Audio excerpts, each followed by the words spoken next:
जय Hind everyone, welcome to ground zero defence academy. बच्चों, हमने लास्ट क्लास में ही इंसुलेशन और हीट बजट में पार्ट 2 कंप्लीट कर लिया था। एंड अगर मैं उसको प्रॉपर डिस्क्राइब करूं तो हमने प्रेशर बेल्ट्स कंप्लीट कर ली है। ठीक है, आज का हमारा टॉपिक रहेगा पीरियोडिक विंड्स। 3 तरह की विंड्स मैंने आपको बताई थी, और वो 3 तरह की विंड्स में एक परमानेंट विंड्स जो हम कर चुके हैं यानी कि प्लैनेटरी और रेगुलर, दूसरी लोकल विंड्स वो भी मैं आपको करा चुका हूं, है ना। लास्ट क्लास में मैंने उसका एक शॉर्ट ब्रीफ भी दिया था।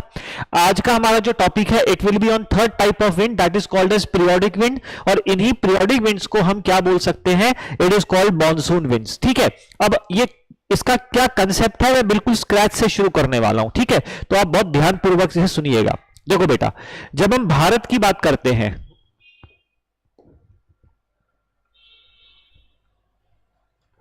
ठीक है, तो आपको पता है कि जो इंडिया है it lies on tropic of cancer. और ट्रॉपिक ऑफ कैंसर जो है इसको मैं मान लेता हूं 23.5 degree north. Tropic of cancer India को 2 इक्वल हाफ में डिवाइड कर रहा है, नॉर्थ इंडिया साउथ इंडिया। ठीक है, तो इंडिया एक ट्रॉपिकल कंट्री है, ये कह सकते हैं आप। अब ये ट्रॉपिक ऑफ कैंसर जो है ये एक इंपॉर्टेंट रोल प्ले करेगा यहां पर। कैसे समझते हैं, देखिए, जब हम बात करते हैं भारत की तो मुझे आप एक छोटा सा एक उत्तर दीजिए, आंसर आपका मुझे चाहिए, रिप्लाई की दिमाग पे जोर डाल के सोचिएगा थोड़ा सा, एक कॉमन सेंस वाली बात है। जब हम बात करते हैं अभी अप्रैल मई जून ऐसे, अप्रैल मई, तो अप्रैल और मई के महीने में भारत में टेम्परेचर राइज होना शुरू हो जाता है, गर्मियां भरनी शुरू हो जाती हैं, गर्मियां आनी शुरू हो जाती हैं, गर्मियां तेज हो जाती हैं। यस या नो? आप कहेंगे जी बिल्कुल सर, अप्रैल मई के महीने में भारत में या भारतीय उपमहाद्वीप में या इंडियन सबकॉन्टिनेंट में टेम्परेचर राइज होना शुरू हो जाता है। तो अप्रैल मार्च के बाद ही आप कह सकते हैं अप्रैल मई जून टेम्परेचर क्या होता है, टेम्परेचर राइज होता है बेटा। अब ये प्रश्न ये है टेम्परेचर राइज क्यों होता है, तो इसका कंसेप्ट भी आपको मैंने इससे प्रीवियस क्लासेस में आपको बताया है, आपने सुना है समर सॉलिस्टिस। तो बिकॉज जो सूरज है, सूरज कैंसर की तरफ आ रहा है, हमने पढ़ा था समर सॉलिस्टिस। समर सॉलिस्टिस का मतलब हुआ कि जब sun is going to be overhead, summer solstice, इसे हम क्या बोलते हैं, कर्क संक्रांति, वो होती है 21 जून। और 21 जून को कर्क संक्रांति का मतलब क्या होता है, when sun is directly overhead at tropic of cancer. आपको दिखाई दे रहा है वहां तक का? ठीक है, जब सूरज एकदम लंबवत होता है कैंसर पर, और सूरज की लंबवत रेखा, सूरज की जो डायरेक्ट रेज है, सूरज की जो डायरेक्ट रेज लंबवत एकदम वर्टिकली ट्रॉपिक ऑफ कैंसर पर पड़ती है, वो कौन सा दिन है, 21 जून। तो यानी कि अप्रैल मई आते आते जून आते आते सूरज की वर्टिकल रेज इक्वेटर से कैंसर की तरफ आ रही है, इक्वेटर से कैंसर। तो कहीं नीचे कहीं इक्वेटर होगा बेटा, है ना, उसके नीचे कैप्रिकॉन भी होगा। तो इक्वेटर से सूरज जो है ऊपर की तरफ आना शुरू कर देता है। भाई आपने देखा होगा, हमने क्या पढ़ा था, हमने कहा था कि 21 जून, ऐसे ही मार्च एंड सितंबर, और ऐसे ही दिसंबर। याद आया कुछ? सूरज जो है दिसंबर के बाद ऊपर आना शुरू कर देता है और मार्च में पहुंच जाता है इक्वेटर पे। ये इक्वेटर है, ये कैंसर है, और ये कैप्रिकॉन है। ठीक है बेटा, ओके। तो मार्च के बाद फिर सूरज आ जाता है जून पे, यहां पे, जून के बाद वापस सितंबर में यहां पे, सितंबर के बाद दिसंबर, वापस यहां पे। तो एक्चुअली में सूरज क्या करता है, सूरज यहां से चलता है, जून में यहां पहुंचता है, फिर मार्च में यहां पहुंचता है, फिर दिसंबर में यहां, वापस सितंबर, वापस मार्च में यहां, फिर जून में यहां, फिर सितंबर में यहां, फिर दिसंबर में यहां। तो सूरज की एक साइकिल चलती रहती है because earth is revolving around the sun. पृथ्वी सूरज के चारों तरफ जिस तरह से परिक्रमा कर रही है, तो सूरज की वर्टिकल रेज अभी यहां पर है, तो फिर यहां पे आ जाएगी, फिर यहां, वापिस यहां, वापिस यहां। ये चलता रहता है। तो अभी इस पोजीशन में हम देखें तो सूरज की जो रेज है वो कैंसर की तरफ आ रही है, तो इसीलिए जैसे जैसे सूरज की वर्टिकल रेज कैंसर की तरफ आ रही है वैसे वैसे इंडियन सब कॉन्टिनेंट में टेम्परेचर राइज होता है, टेम्परेचर राइज होगा। अब जब ये टेम्परेचर राइज होगा तो एक चीज तो क्लियर है, टेम्परेचर राइज होने की वजह से लो प्रेशर इंक्रीज होगा, लो प्रेशर बढ़ेगा, इंडियन सब कॉन्टिनेंट में लो प्रेशर बनता जाएगा बनता जाएगा बनता जाएगा। बोलो हाँ या ना। तो ये जो आपका सीजन कहलाएगा इसे हम कहेंगे समर्स। क्या कहेंगे? समर्स। और गर्मियों के मौसम में यहां पर जो हवा चलेगी वो होगी हॉट एंड ड्राई विंड्स, और इन्हीं हॉट एंड ड्राई विंड्स को हम नाम दे देते हैं लू का। यूपी में हम इसे क्या बोलते हैं? लू। तो समझ में आए लू क्या है? ये गर्म हवा है, ये हॉट एंड ड्राई विंड है जो गर्मियों के मौसम में बहती है टेम्परेचर की वजह से। इतनी बात क्लियर हुई। अच्छा एक चीज और भाई, एयर में मॉइस्चर तो होता है, वाटर वेपर तो होता है, कम या ज्यादा डिपेंडिंग अपॉन सीजन। अब ये जो गर्म टेम्परेचर जो राइज हो गया है, हवा गर्म हो गई है, अब ये हवा गर्म होकर के जाएगी, राइज होकर जाएगी तो ऊपर, ऊपर जाने पर ये कंडेंस होगी क्योंकि हायर एल्टीट्यूड पर पहुंचने पर टेम्परेचर गिर रहा है। तो जब ये ऊपर जाके धीरे धीरे राइज होकर के ऊपर पहुंचेगी हायर एल्टीट्यूड्स में, हाइट पे, तो वहां कंडेंसेशन होगा, और कंडेंसेशन होगा तो क्लाउड्स बनेंगे। तो आप ये ध्यान रखिएगा कि यही विंड राइज होकर के बेटा जब ये कंडेंस होगी, कंडेंस होके बेटा ये बादल बनाएगी। क्या बनाएगी? बादल बनाएगी।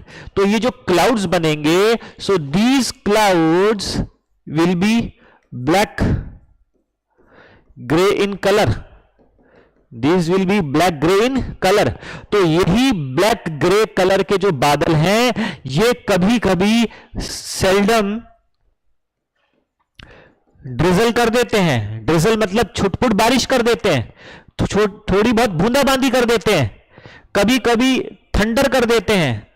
थंडर स्टॉर्म का मतलब है ये गरजने वाले बादल, ठीक है, बरसने वाले नहीं है, गरजने वाले बादल, ठीक है, बादलों की गड़गड़ाहट सुनाई देती है। जनरली गर्मियों के मौसम में जब बादल गरजते हैं तो बहुत अच्छा लगता है। ऐसा है ना कि हाँ भाई कि सावन के आने की बड़ी उम्मीद रहती है कि जल्दी से सावन आए, जल्दी से गर्मी से राहत मिले, जल्दी यहां से जो है बरसात का मौसम शुरू हो तो ठंडक मिले। तो मॉनसून बारिश के आने से पहले जो काले घने बादल हमें आसमान में दिखाई देते हैं वो कभी कभी छुटपुट बारिश भी कर देते हैं, थोड़ी बहुत पानी, क्योंकि ज्यादा पानी तो नहीं होगा क्योंकि वो ड्राई विंड थी, थोड़ा बहुत मॉइस्चर लेकर गई, कंडेंस हुई तो बादल जो है काले और ग्रे लग के बन गए। तो इन्हीं काले और ग्रे रंग के जो बादल बने हैं इन्हीं को हम अलग अलग राज्यों में अलग नाम से जानते हैं। कहीं पर इन्हें कहते हैं हम नॉर्वेस्टर, कहीं पर हम इन्हें कहते हैं काल बैसाखी। क्या बोलते हैं? काल बैसाखी। ज्यादातर आपके आसाम साइड में, बंगाल साइड में आपको काल बैसाखी मिलेगा, और छत्तीसगढ़ झारखंड साइड में आपको यहां पर नॉर्वेस्टर कहकर मिलेगा। और ये जो आपकी ड्रिजल हो रही है, ये जो बूंदाबांदी हो रही है, इसी ड्रिजल को हम तमिलनाडु में मैंगो शावर्स के नाम से जानते हैं, या फिर कर्नाटका में हम इसे चेरी ब्लॉसम के नाम से जानते हैं। क्या ये बात समझ में आई? मैंने आपको बोला कि जो गर्मियों का मौसम आया वो सूरज की वजह से, जैसे जैसे सूरज कैंसर की तरफ आ रहा है वैसे वैसे टेम्परेचर राइज हो रहा है, जैसे जैसे टेम्परेचर राइज हो रहा है तो हवा जो है गर्म हो रही है, ड्राई हो रही है। वो जो गर्म हवा ब्लो कर रही है उसको हम लू बोल रहे हैं, और हवा जब गर्म हो जाती है तो हल्की हो जाती है, हल्की होकर के वो राइज होती है, राइज होगी ऊपर जाके कंडेंस होगी, कंडेंस होगी बादल बनेंगे। वही बादल ब्लैक और ग्रे कलर के जो बनते हैं उनको अलग अलग राज्यों में अलग अलग नाम से जाना जाता है। कुछ राज्यों में उसका नामकरण किया गया है, और ये कभी कभी छुटपुट बारिश कर देते हैं। तो तमिलनाडु में इनको मैंगो शावर्स, आम की खेती के लिए अच्छे हैं। कर्नाटका में इनको चेरी ब्लॉसम, वहां की कॉफी की खेती के लिए अच्छे हैं। तो ये आपको ध्यान रखना है। क्या ये क्लियर हुआ? तो बेटा फिलहाल मैं आज की क्लास अभी यहीं रोकनी पड़ेगी, because just give me 2 minutes, ठीक है, 2 मिनट दीजिए मुझे।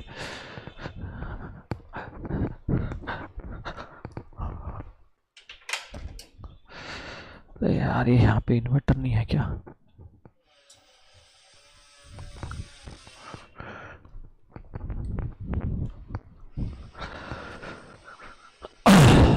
Okay, sorry for the disturbance बेटा, है ना? ओके, एक टेक्निकल इशू की वजह से जो है लाइट ट्रिप कर गई थी। एनीवेज, तो मैंने आपको बोला गर्मियों के मौसम में ही हुआ। अब वापस चलते हैं उसी कंसेप्ट पे, थोड़ा सा आपको मैं और बता दूं। तो समझ में हमने देखा कि क्या क्या हुआ।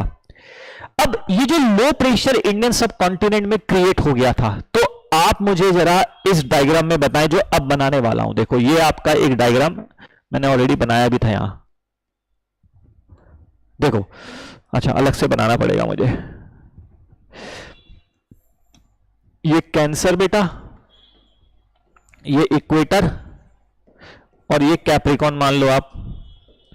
अब बिकॉज अगर मैं आपसे कह रहा हूं कि सूरज जो है यहां पहुंच गया, तो यानी कि लो प्रेशर यहां पर हो गया। इंडियन सब कॉन्टिनेंट, ये इंडिया, इंडियन सब कॉन्टिनेंट में जो है आपका लो प्रेशर क्रिएट हो गया। तो अगर मैं कंपेयर करूं, आपसे पूछूं कि यहां लो प्रेशर है, तो इक्वेटर पे क्या होगा? आप कहोगे सर इक्वेटर पे हाई प्रेशर होगा कंपेरेटिवली, और कैप्रिकॉन पे मोर हाई प्रेशर होगा कंपेरेटिवली, हाँ है ना? आप सोचो, जहां पर सूरज होगा वहीं पर लो प्रेशर होगा, और सूरज से जितना दूर जाओगे वहां पर हाई प्रेशर, और दूर जाओगे मोर हाई प्रेशर, ये तो कंफर्म है। तो अब ये जो सूरज इक्वेटर से कैंसर पर पहुंचा, यानी कि इंडियन सब कॉन्टिनेंट में जब सूरज पहुंचा, जो जितनी ज्यादा गर्मी भारत में हुई, उतनी ज्यादा उस गर्मी ने क्या करा? लो प्रेशर को बढ़ाया, और जितना ज्यादा लो प्रेशर क्रिएट हुआ, तो वो लो प्रेशर उतना ही तेजी से, उतना ही ये अट्रैक्ट करेगा हाई प्रेशर को। तो ये हाई प्रेशर को अपनी तरफ अट्रैक्ट करेगा, हाई प्रेशर को अपनी तरफ अट्रैक्ट करेगा। ऑब्वियस सी बात है, जितना लो प्रेशर होगा उतना ज्यादा हाई प्रेशर को अपनी तरफ अट्रैक्ट करेगा। तो अब यहां पर आपको क्या लगता है? ये आपका इंडिया के नीचे दूर दूर तक यहां पर क्या है? आपका ओशन है। इंडिया के नीचे तो इंडियन ओशन आ ही जाता है। तो ये जो इंडियन ओशन है, ये सारा पानी वाला एरिया है। क्या है? पानी वाला एरिया। तो आपको नहीं लगता कि जो हाई प्रेशर ये ऊपर की तरफ जाएगा लो प्रेशर की तरफ, तो ये अपने संग जो ये जो हवाएं आएंगी, ये अपने संग पानी भी लेकर आएंगी? बिल्कुल लेकर आएंगी। तो आप ध्यान रखना, ये हवा ऐसे चलेंगी। अब ये हवाएं देखो कैसे चल रही हैं, ये हवा ऐसे चलेंगी। देखो ये हवा ऐसे चलेंगी, देख रहे हो? मैं इसको लेफ्ट में क्यों मोड़ रहा हूं? क्योंकि मैंने आपको बताया था कॉरियोलिस फोर्स सदर्न हेमिस्फीयर में हवाओं को लेफ्ट में मोड़ती है, और जैसे ही ये हवा इक्वेटर को क्रॉस करेगी, इनका डायरेक्शन हो जाएगा ऐसे। ये देखो, इनका डायरेक्शन हो जाएगा ऐसे, ठीक है? अब ये हवाएं जो है हाई प्रेशर से लो प्रेशर की तरफ जा रही हैं, क्योंकि लो प्रेशर ने इनको अपनी तरफ अट्रैक्ट किया, और ये पानी लेकर आ रही हैं। तो क्योंकि पानी लेकर आ रही हैं, तो ये आ रही है कौन से डायरेक्शन से? अगर आप यहां खड़े हैं और हवाएं ऐसे आ रही हैं, तो ये एक तो डायरेक्शन हो गया साउथ, और साउथ में भी कौन सा? वेस्ट। साउथ वेस्ट डायरेक्शन से आ रही है, पानी लेकर आ रही है, तो इनका नाम क्या पड़ेगा? South west monsoon. क्या पड़ेगा? South west monsoon. तो ये पीरियोडिकल विंड जो है, ये तब तक नहीं आएगी जब तक सूरज कैंसर पे नहीं पहुंचेगा, क्योंकि जब तक सूरज कैंसर पे नहीं पहुंचेगा लो प्रेशर क्रिएट नहीं होगा। जब तक लो प्रेशर क्रिएट नहीं होगा, वो हाई प्रेशर को अपनी तरफ अट्रैक्ट नहीं करेगा, और हाई प्रेशर जब अट्रैक्ट होगा तो पानी लेकर आएगा। तो ये सब क्रम एक दूसरे से जुड़ा है। तो ये पीरियोडिकल विंड है जिसका समय निश्चित है ना? अब ये जो आपकी मॉनसून विंड्स आई, अब ये क्या कमाल करेगी भारत में, इसको देखते हैं हम, ठीक है? तो समर सीजन तो हमने पढ़ा। समर सीजन के बाद अब आप देखो, ये भारत में जब आएगी तो इसकी जो एक शाखा है, देखो ये मॉनसून विंड्स आ गई। अब ये मॉनसून विंड जब आएंगी, तो आपको पता है बेटा, ये है बंगाल की खाड़ी, बे ऑफ बंगाल, और ये है अरेबियन सी, ये है आपके वेस्टर्न घाट्स, ठीक है? ये आपके ईस्टर्न घाट्स, ये आपके विंध्याचल की पहाड़ी, ये सतपुरा की पहाड़ी। इतना क्लियर है? और ऊपर कहीं आपका हिमालयास तो है ही। ओके, उसको बाद में देखते हैं, पहले इसको समझते हैं। अब ये जो मॉनसून विंड्स हैं, इसकी जो शाखा है, ये यहां से चली, और ये यहां से चल करके ये हवाएं यहां पॉइंट पे पहुंचने के बाद ये सारी हवाएं ब्रेक हो जाती हैं और दो ब्रांचेस में डिवाइड हो जाती है। ये जो हवाएं आ रही थी ये दो ब्रांचेस में डिवाइड हो गई क्योंकि एक लैंड मास आ गया। तो ये हवाएं तो क्या करेंगी, ये हवाएं तो इससे टकरा करके ऐसे टर्न हो जाएंगी, ठीक है। ये तो ऐसे टर्न हो गई, देखो ये हवाएं ऐसे ही आ रही हैं, ये हवाएं ऐसे आ रही हैं, देख रहे हो, ये टर्न हो गई, ये टर्न हो गई क्योंकि इनके रास्ते में वेस्टर्न घाट्स आ गए। और ये हवाएं सीधी जा रही हैं, ये हवाएं सीधी ऐसे जा रही हैं, इनका मैकेनिकल डायरेक्शन ही यही है। इनका जो मैकेनिकल डायरेक्शन है वो तो राइट में है, वो तो राइट में है। तो इसीलिए ये जो पानी वाली हवाएं हैं, ये मॉनसून सबसे पहले इस लैंड मास से टकराया। ये कन्याकुमारी, ये केरला, ये वेस्टर्न घाट्स दक्षिण वाला एरिया है, तो इसीलिए सबसे पहले मॉनसून आपका यहीं तो पहुंचेगा। तो जब भी मॉनसून की शुरुआत होती है तो सबसे पहले दक्षिण में होती है। ये आपका जो कन्याकुमारी वाला एरिया है, केरला वाला एरिया है, तिरुवनंतपुरम वाला एरिया है, कोच्चि वाला है, कोचीन वाला आपका एरिया है, कोझिकोड वाला एरिया है, वहीं से हवाएं ये जो है बारिश करती हुई जा रही है। और जितना ज्यादा ऊंचा पहाड़ उतना ज्यादा ये हवाएं टकरा करके बारिश ज्यादा करेंगी। अगर पहाड़ की हाइट कम होगी ऊपर से निकल जाएंगी, कम बारिश होगी। ये हवाएं चल रही है, हवा टकराई, पहाड़ ऊंचा है, बहुत सारी टकराई, तो जितना ज्यादा ऊंचा पहाड़ उतना ज्यादा बारिश करेंगी, ठीक है। अब क्योंकि हमारा जो ये वेस्टर्न घाट्स है वो थोड़ा सा नॉर्थ में नीचे की तरफ है, साउथ में ऊपर उठा हुआ है, तो हाइट में इनकी वेस्टर्न घाट्स की जो हाइट है वो नॉर्थ साइड में महाराष्ट्र में कम है, केरला में ज्यादा है, तो ज्यादा बारिश यहां हो रही है। ऊपर जाते हुए बारिश कम होती जा रही है। क्या ये क्लियर है? ये आपका साउथ वेस्ट मानसून है। अब ये साउथ वेस्ट मानसून जो है ये फाइनली चलता चलता चलता चलता चलता चलता यहां पहुंचेगा। ये है आपका महानदी वाला डेल्टा। ये ध्यान रखना, कहां पहुंच रहा है ये डेल्टा में पहुंच रहा है। कौन से डेल्टा में? Delta of Mahanadi, delta of Mahanadi पहुंचेगा, क्योंकि उसके बाद तो फिर लैंड मास ऐसा हो जाएगा ना, ये लैंड मास ऐसा हो जाएगा, है ना, फिर वो सुंदरबन वाला एरिया आ जाएगा। ओके, अब ये लैंड मास क्या करेगा, ये यहां पहुंचने के बाद अब यहां से डाइवर्ट होगा। कैसे, वो भी अभी हम पढ़ते हैं, सुनो पहले।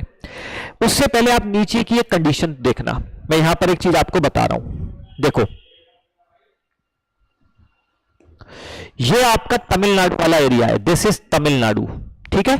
ये जो तमिलनाडु है ये आप मानकर चलिए, क्योंकि यहां पर आपके वेस्टर्न घाट्स मौजूद हैं, यहां पर आपके वरुषनाथ की पहाड़ियां, यहां पर आपकी कार्डमम की पहाड़ियां, अन्नामलाई की पहाड़ियां, डोडा बेटा की पहाड़ियां, सॉरी नीलगिरी की पहाड़ियां, ये सारी पहाड़ियां मौजूद है। तो वो पहाड़ियों के ईस्टर्न साइड में तमिलनाडु है। तो एक्चुअली में ये जो साउथ वेस्ट मानसून आता है, तो मैं यहां लिख देता हूं, Tamil Nadu falls on the levered side या फिर on the rain shadow area for south west monsoon. इसका मतलब क्या हुआ, जब साउथ वेस्ट मानसून आता है तो साउथ वेस्ट मानसून के लिए तमिलनाडु जो है लीवर्ड साइड में पड़ता है। अब ये लीवर्ड एक नया वर्ड आपने सुना होगा, टाइप्स ऑफ रेनफॉल में पढ़ेंगे। जिस तरफ से हवा चलती है वो कहलाता है विंडवर्ड साइड। क्या कहलाता है बेटा? Windward side. और जहां पर हवा नीचे उतरती है वो कहलाता है लीवर्ड साइड। क्या कहलाता है बेटा? Levered side. तो हवा तो यहां से चल रही है, तमिलनाडु पड़ रहा है उसके अपोजिट डायरेक्शन में, तो इसीलिए तमिलनाडु को मैंने बोला Tamil Nadu falls on the opposite side. Opposite side को क्या बोलते हैं? Levered side, rain shadow area. किसके लिए? साउथ वेस्ट मानसून के लिए। तो जब साउथ वेस्ट मानसून आता है जो कि गर्मियों में आता है, तो उस समय तमिलनाडु में बारिश कम होती है। तमिलनाडु में बारिश कम। आप ध्यान रखना, पूरे साल में जब भी आप नोटिस करेंगे तमिलनाडु हमेशा बारिश के लिए खबरों में कब बना रहेगा? जब सर्दियां होंगी। गर्मियों में तमिलनाडु कभी भी बरसात के मौसम में न्यूज में नहीं आता, ठीक है, बिकॉज तमिलनाडु में साउथ वेस्ट मानसून की वजह से बारिश ज्यादा नहीं होती। क्यों नहीं होती? क्योंकि वो उसके अपोजिट डायरेक्शन में पड़ रहा है। तो ये कंसेप्ट आपको ध्यान रहेगा, ठीक है। अच्छा, अब हम आगे बढ़ते हैं। अब ये मॉनसून क्या करता है इसको देखना। ये मॉनसून जो है जब ये आया तो आपने देखा कि ये आपका गुजरात वाला एरिया भी आ गया। अब ये मॉनसून यहां से चला था, ये ऐसे टकराया। अब यहां पर आपकी पहाड़ियां हैं, ये विंध्याचल की पहाड़ी, विंध्याचल की पहाड़ी, सतपुरा की पहाड़ी, अब ये आपका क्या है, ये है आपका बेटा नॉर्थ गुजरात और ये है आपका साउथ गुजरात। ठीक है, अब ये हवाएं जो चल रही थी, ये हवाएं जैसे ही साउथ गुजरात को टकराएंगी तो साउथ गुजरात तो इसके विंडवर्ड साइड में आ गया, विंड वाली दिशा में, लेकिन नॉर्थ गुजरात इसके अपोजिट साइड आ गया। अगेन तमिलनाडु वाला कंसेप्ट, हाँ या ना। तो ये मॉनसून, ये जो ब्लू रंग का जो मॉनसून चल रहा है, ये मॉनसून जाके साउथ गुजरात से सीधा टकराएगा, सीधा टकराएगा तो साउथ गुजरात में बारिश ज्यादा करेगा, तो साउथ गुजरात में बाढ़ भी आएगी। इसीलिए गर्मियों के मौसम में आप हमेशा एक चीज नोटिस करना, दक्षिणी गुजरात में ही बारिश की खबरें आती हैं, नॉर्थ गुजरात से बारिश की खबरें नहीं आती। बाढ़ की खबरें साउथ गुजरात से आती है, नॉर्थ गुजरात से नहीं आती, है ना। अच्छा, बिकॉज यहां पे भी बहुत सारी पहाड़ियां हैं, गिर की पहाड़ी है, मांडव की पहाड़ियां हैं, बहुत सारी पहाड़ियां हैं, तो वो ये मानसून से टकरा करके बारिश कर देती है। अब ये हवाएं मुझे बताओ, ये ऐसी क्यों जा रही, जाना तो चाहिए इनको ऐसा, पर ये ऐसा क्यों जा रही है? बिकॉज ये लैंड मास आ गया। जैसे ही ये लैंड मास खत्म हुआ, ये हवाएं वापस, क्योंकि यहां पे वेस्टर्न घाट्स थे, क्या थे बेटा? वेस्टर्न घाट्स। तो वेस्टर्न घाट्स की वजह से ये क्रॉस नहीं कर पा रही थी, और यहां पर भी विंध्या सतपुरा की पहाड़ियां आ गई, क्रॉस नहीं कर पाई। जैसे ये विंध्या सतपुरा की पहाड़ियां खत्म हुई, निकल के वापिस ये हवाएं अपने रिस्पेक्टिव डायरेक्शन में मुड़ जाएंगी। तो इसीलिए नॉर्थ गुजरात जो है यहां पर बारिश कम हो रही है। दो कारण, एक तो नॉर्थ गुजरात अपोजिट डायरेक्शन में है, और दूसरा ये वाली जो मानसून विंड्स हैं, ये जैसे ही इन पहाड़ियों को क्रॉस करेंगी वो वापस अपना डायरेक्शन चेंज कर लेंगी, जिस मैकेनिकली जिस तरफ फोर्स किया गया है उन्हें। ये कंसेप्ट भी क्लियर हो गया, हाँ या ना। अब एक चीज और देखो, क्योंकि भारत के इस हिस्से में ये आपके हिमालयाज आ गए, दीज आर योर हिमालयाज, और यही हिमालयाज जो है अरुणाचल प्रदेश में जाकर के नीचे बेंड हो जाते हैं। इन्हीं को हम अर्कन योमा रेंजेस कहते हैं। क्या बोलते हैं? अर्कन योमा। म्यांमार में अर्कन योमा रेंजेस, पेगु योमा, बहुत सारी यहां पर रेंजेस हैं। ठीक है, तो अब ये हवाएं क्या करेंगी? अब एक चीज और ध्यान रखो, ये हवाएं भी तो थी जो बंगाल की खाड़ी से ऐसे जा रही थी, हाँ है ना। अब ये आगे जा रही हैं, तो ये हवाएं आपको लग नहीं रहा कि हिमालयाज में ट्रैप हो रही हैं? इधर भी हिमालयाज, इधर भी हिमालय की एक ब्रांच, और इधर भी आपके Hindu Kush mountain, salt range, Sulaiman range. तो ये एक्चुअली में ये मानसून विंड्स, ये हिमालयाज इनको ट्रैप कर लेगा, इन मानसून विंड्स को चाइना नहीं जाने देगा, है ना। अब देखो क्या होगा, ये यहां पे इस पॉइंट पे ये हवाओं की दो ब्रांचेस बनी थी, एक ब्रांच इधर चली गई, एक ब्रांच इधर चली गई। अब ये दोनों ब्रांच फाइनली जाकर के यहां हिमालयाज में मिलेंगी। कैसे? ये ब्रांच यहां से चली, अर्कन योमा रेंजेस से टकरा करके ये वापस ऐसे मुड़ेगी, देखो मुड़ गई, ये मुड़ गई, और ये हवाएं तो पहले से वहां से आई रही थी। तो आप ऐसा मान के चलो कि कुंभ के मेले में यहां बिछड़ी थी, वापस दूसरे कुंभ में आकर के हरिद्वार में मिल गई। यहां बिछड़ गई थी एक मेले में, और ये दोनों ब्रांचेस आकर के ये आपका कश्मीर लद्दाख वाला एरिया, हिमाचल वाला एरिया, उत्तराखंड वाला एरिया, यहां पर आकर के ये हवाएं मिल जाएंगी। ये देखो ये आपस में मिल जाएंगी, मिलेंगी नहीं मिलेंगी? तो ये दोनों वापस जो बिछड़ गई थी वो यहां आकर के मिल जाएंगी। ठीक है, अच्छा अब इसमें आप एक कंसेप्ट और समझेंगे। ठीक है, एक कंसेप्ट मैं आपको और बता देता हूं।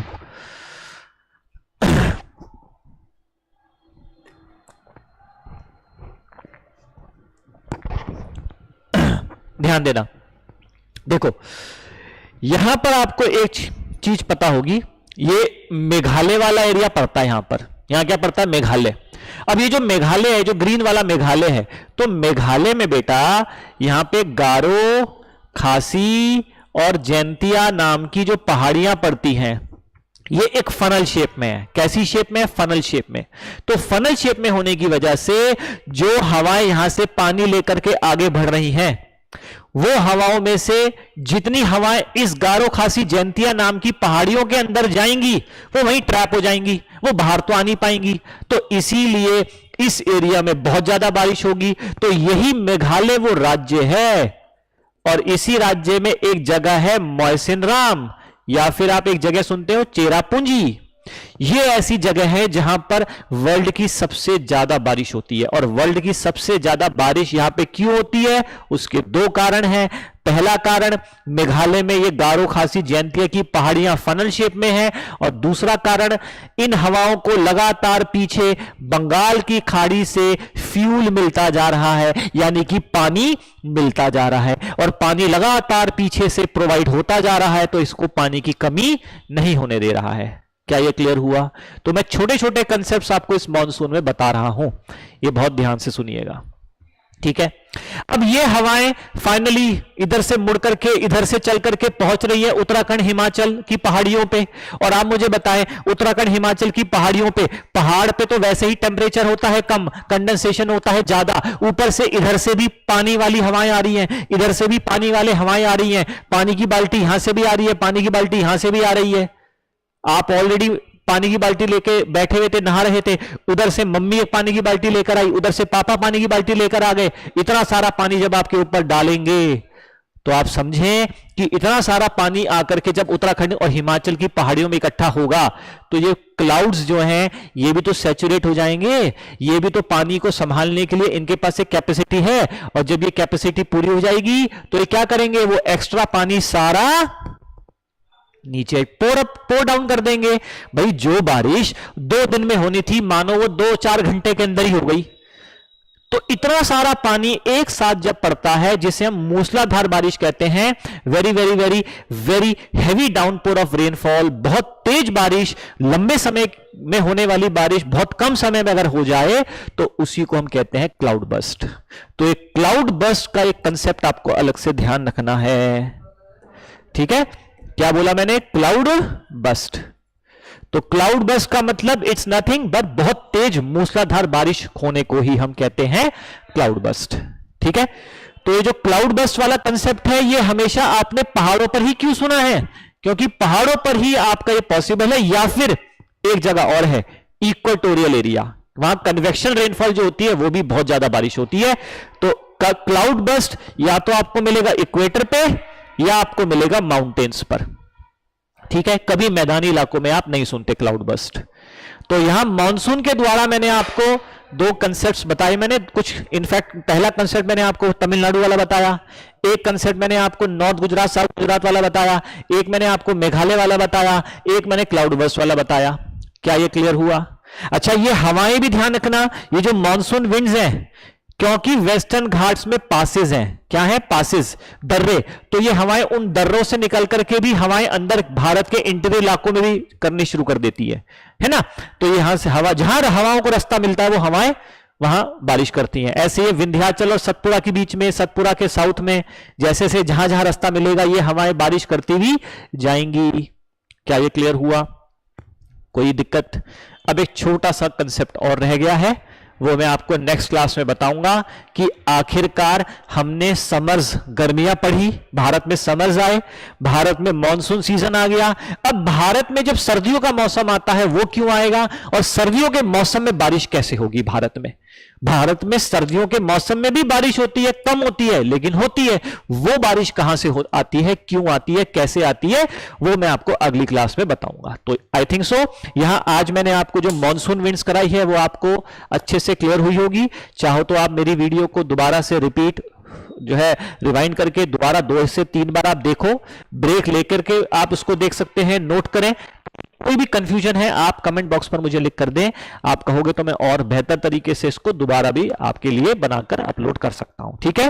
पर नेक्स्ट क्लास तक के लिए आप ऐसे ही पढ़ते रहें, हमारे संग जुड़े रहें। टिल देन, जय हिंद एवरीवन।